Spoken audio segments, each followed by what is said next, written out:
चुनाव करीब आएगा, उनके बच्चे आएंगे, ये मेरी बात नोट कर लीजिएगा। आएंगे स्टेज पर कहेंगे कि मेरे पापा 20 साल से सेवई नहीं खाए हैं और इसलिए मैं चाहता हूं कि आप उनको वोट कर दीजिए। तो आपकी पार्टी कम्युनिस्ट पार्टी से हैं आप, आपकी पार्टी क्या वादे, क्या स्कीम लेके, क्या मैनिफेस्टो लेके आएगी यहाँ के लोगों के लिए? अब उनसे पूछ लीजिए।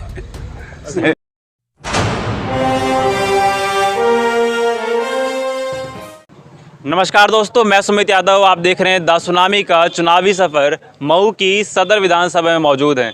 मुख्तार अंसारी का क्षेत्र है और हम दौरे पे हैं पूर्वांचल के। अगले 2 महीने पूर्वांचल में रहेंगे और यहाँ के लोगों से ये जानने और समझने की कोशिश कर रहे हैं कि अगले 6 महीने बाद चुनाव है, किस तरफ जनता रुख करेगी, सरकार के कामों से खुश है, नाखुश है।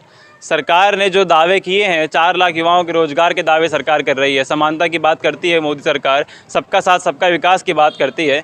मऊ क्षेत्र में सदर विधानसभा में है, मुस्लिम का थोड़ा इलाका है, किस तरफ रुख करेंगे? मुख्तार अंसारी का क्षेत्र है। ओवैसी साहब भी कह रहे हैं कि हम 100 सीटों पर चुनाव लड़ेंगे इस बार उत्तर प्रदेश में। क्या ओवैसी की तरफ यहाँ की जनता जाएगी? क्या सपा की तरफ जाएगी? बसपा की तरफ जाएगी? किसकी तरफ यहाँ की जनता रुख करेगी?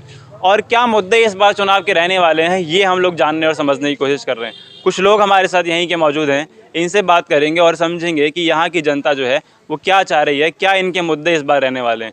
जी सर, आपका क्या नाम है?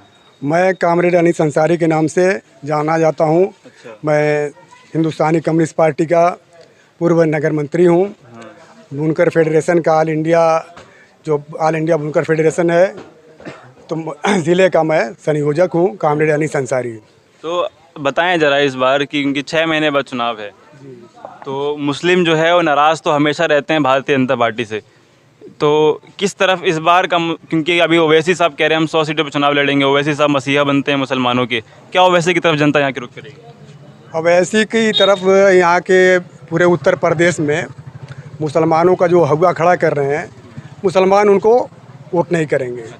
ओवैसी का जो माहौल है उत्तर प्रदेश के अंदर, वो सिर्फ वोट को बंटवारे के लिए जाने जाते हैं और बंगाल में जाकर उसका रिजल्ट वहाँ के मुसलमानों और अक़लियत दलित के लोग देख चुके हैं कि किस तरीके से वो मुसलमानों के वोट को बिखेरना चाहते हैं। और हमारे उत्तर प्रदेश के अंदर ख़ास तौर से मऊ विधानसभा की जो सदर सीट है, यहाँ पर मैं समझता हूँ कि यहाँ का अक़लियती तबका, चाहे मुसलमान हो, हिंदू हो, ताजिर हो और व्यापारी हो, छोटा जो तबका है मजदूर तबका, वो सब ऐसे लोगों को वोट करेगा जो सेकुलर हो और ऐसे लोगों को वोट करेगा जो फिरका परस्ती से दूर होगा, जो नौजवानों को रोज़गार देगा। हमारे शहर के अंदर बेपनाह नौजवान जो डिग्री लेके बैठे हैं, सड़क पर घूम रहे हैं, कोई समोसा बेच रहा है, कोई चाट बेच रहा है, उनको रोज़गार नहीं मिल रहा है। और ये उत्तर प्रदेश की योगी सरकार इसमें एकदम फेल है। इनका अभी फ़िलहाल जरा हम आगे बात करते हैं। मुख्तार अंसारी का क्षेत्र है, फ़िलहाल मुख्तार अंसारी जो हैं बांदा की जेल में बंद हैं, तो मुख्तार अंसारी के बारे में यहाँ के लोग क्या सोचते हैं? मुख्तार अंसारी 25 साल से हमारे सीट पर वो जीतते चले आ रहे हैं और जब यहाँ की कोई समस्या होती है, इस शहर में कोई भी दुख सुख आता है, हिंदू मुस्लिम की भावना भड़कती है, इस शहर में और कोई मुसीबत आती है, तो न मुख्तार अंसारी, न उसके प्रतिनिधि, न उसके और लोग, कहीं इनका दूर तक पता नहीं रहता है। यहाँ के समाजी लोग, चाहे सपा के हों, बसपा के लोग हों, कम्युनिस्ट पार्टी के लोग हों, कांग्रेस के लोग हों, ये सब लोग इकट्ठा होकर यहाँ की जो गर्मी सर्दी रहती है उसको बर्दाश्त करते हैं, ज़िला प्रशासन से मिलकर उसको ख़त्म करते हैं। मुख्तार अंसारी इस बार आने वाले नहीं हैं। यहाँ की आवाम समझ चुकी है कि 25 साल तक लगातार ये धोखा दिए हैं, अवामी काम कोई नहीं किए हैं। चुनाव करीब आएगा, उनके बच्चे आएंगे, ये मेरी बात नोट कर लीजिएगा। आएंगे स्टेज पर कहेंगे कि मेरे पापा 20 साल से सेवई नहीं खाए हैं और इसलिए मैं चाहता हूं कि आप उनको वोट कर दीजिए। आपके पापा 20 साल से सेवई अगर घर के अंदर नहीं खाएं तो जेल के अंदर यहाँ के जो मुसलमान बच्चे हैं, जो ये बुनकर बच्चे हैं, उससे ज़्यादा बढ़िया वो सेवई और हलवा खाते हैं। हमको सिर्फ यह है कि यहाँ का बुनकर का बेटा अंसारी, उसी को हम इस बार चुनाव में ले आएंगे। वो किस पार्टी से आएगा इससे मतलब नहीं है। और हम भारतीय जनता पार्टी को भी हराएंगे और मुख्तार अंसारी को हम यहाँ पर इस बार पनपने नहीं देंगे। चलिए कुछ और लोगों से बातें करते हैं। जी सर, क्या मुद्दे इस बार रहेंगे चुनाव के? क्या चुनाव का मुद्दा बताओ। आप क्या सोचते हैं, आपके हिसाब से क्या मुद्दे रहने चाहिए? महंगाई बढ़ रही है, रोजगार युवाओं को नहीं मिल रहा है, आपके हिसाब से क्या मुद्दे रहने चाहिए मुद्दा ये रोजगार का रहना चाहिए चुनाव में? चुनाव में। ध्रुवीकरण की राजनीति नहीं है। ध्रुवीकरण की राजनीति नहीं होनी चाहिए। और कुछ लोगों से बातें करते हैं। जब जी सर, क्या नाम है आपका? जाकिर रईस। तो क्या लग रहा है इस बार कि क्या मुद्दे इस बार चुनाव के रहेंगे? इस बार सिर्फ जो बुनकर के लिए आवाज काम करेगा उसी लिए हम वोट देंगे। जो आप ये सदर सीट जो है, ये सदर सीट मऊ से है और मऊ के पूर्व जवार में जैसे सदर मऊ, अकोपा और इधर आपके खैराबाद, महमदाबाद जितना इलाका है, ये सब बुनकरों का भारी अक्सरियत का क्षेत्र है। और सबसे बदहाल सचर कमेटी की जो रिपोर्ट आई थी, सचर साहब ने कहा था कि पूरे हिंदुस्तान का जब मैं सर्वे किया तो उसमें सब दलित से बदतर हालत यहाँ पर बुनकरों की है। और इधर लगातार आज चौथा रोज़ है, तमाम लोगों के घरों में पानी नहीं है। उनके घर के बच्चे, हमारे घर के बच्चे बड़े बूढ़े दूसरे जगह अपनी रिश्तेदारियों में मुंतकिल हो गए हैं। और ये मुख्तार अंसारी कि न प्रतिनिधि न उनके लोग कोई ये बात ही नहीं करता कि इनको बिजली मिलेगी कि नहीं मिलेगी। लाइट नहीं आ रही, लाइट नहीं, 4 रोज से हमारा ट्रांसफार्मर जला हुआ है। मेरे ही मोहल्ले के लोग, हमारे कुर्बो जवार के मोहल्ले के लोग, नौजवान जो इससे पीड़ित हैं, उनके घर में काम करने के लिए कोई काम नहीं है और 2 रोट की जो जून की रोटी का जो इंतज़ाम है वो भी नहीं कर पाते हैं। इसलिए हम ऐसा नेता चाहते हैं कि जो अवामी मसाइल पर बिला तफरीक, चाहे बुनकर हो चाहे न बुनकर हो, किसी जात बिरादरी का हो, वो सबका काम करे। हम ऐसे लीडर को आने वाले चुनाव में वोट करेंगे और फिरकापरस्ती फैलाते हैं उनको हटाएंगे। अब मुख्तार अंसारी को तो हम लोग सपोर्ट करने वाले हैं पूरे शहर के अंदर। इक्का दुक्का मिल सकते हैं, लेकिन इसलिए काम नहीं किए। हमको काम चाहिए ना, हमारे बच्चों को रोज़गार चाहिए। चलिए और कुछ लोगों से बातें करते हैं। जी आपका? कामरेड नियाज अहमद।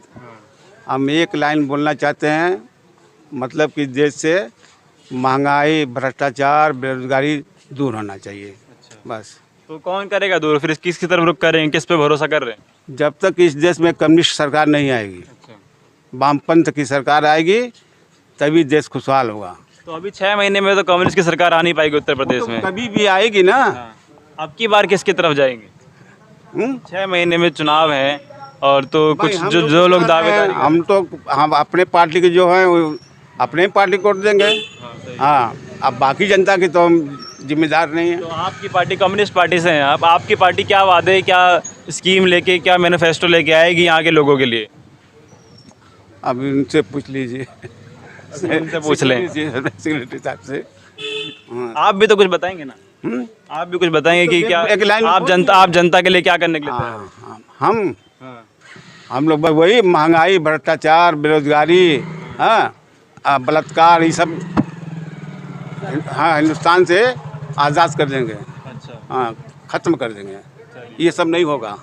हाँ, हर जनता खुशहाल रहेगी। न कोई हिंदू मुस्लिम करेगा, हाँ, न कोई जात पात की लड़ाई होगी। सब मतलब माहौल देश का समाज से मिला रहेगा। हाँ, आपस में मिलकर भाईचारे की तरह रहेंगे। बस यही है। समझ गए। जी सर, आपका क्या नाम है? लियाकत अली। तो क्या लग रहा है इस बार के चुनाव में क्या मुद्दे रहेंगे, किसकी तरफ? अनीस भाई के साथ हूँ बस। कौन से भाई के साथ हैं? कामरेड अनीस भाई के। अच्छा, हाँ, चलिए। उनकी बात सहमत हूँ। उनकी बात से सहमत हैं? बस। चलिए, ठीक है। तो ये यहाँ की रुख है। मुख्तार अंसारी के क्षेत्र से हम हैं, लेकिन मुख्तार अंसारी से भी काफ़ी लोग नाराज़। पिछले 25 साल से मुख्तार अंसारी यहाँ से विधायक रहे, फ़िलहाल जेल में है, बांदा की जेल में बंद हैं। लेकिन अभी भी आप देखें तो मुख्तार अंसारी से यहाँ से लोग नाराज़ हैं। नया चेहरा चुनने की कोशिश है, किसकी तरफ रुख करेंगे वो तो 6 महीने बाद ही पता चलेगा कि यहाँ की जनता किसकी तरफ रुख किया, उत्तर प्रदेश की जनता ने किसको पसंद किया, किसकी सरकार बनेगी, कौन होगा उत्तर प्रदेश का अगला मुख्यमंत्री, ये तो 6 महीने बाद ही पता चलेगा। लेकिन हम लोग ये और जानने की, समझने की कोशिश कर रहे हैं कि क्या मुद्दे इस बार चुनाव में रहेंगे, और ये सारी चीज़ें हम लोग जानने की कोशिश कर रहे हैं कि किन मुद्दों पर यहाँ की जनता वोट देगी। तो यहाँ से फ़िलहाल मऊ में हैं, मुख्तार अंसारी से नाराज़ यहाँ पे लोग दिखाई दिए। तो आप जुड़े रहे हमारे साथ और शेयर करें, वीडियो को शेयर करेंगे, लाइक करेंगे, सब्सक्राइब करेंगे, थोड़ा सा हौसला हमारा भी बढ़ेगा। तो 2 महीने पूर्वांचल का दौरा है, अगले 6 महीने उत्तर प्रदेश की तस्वीर क्या होगी वो दिखाने की कोशिश करेंगे। तो जुड़े रहे हमारे साथ, देखते रहे द सुनामी। तब तक के लिए नमस्कार, खुश रहें, स्वस्थ रहें।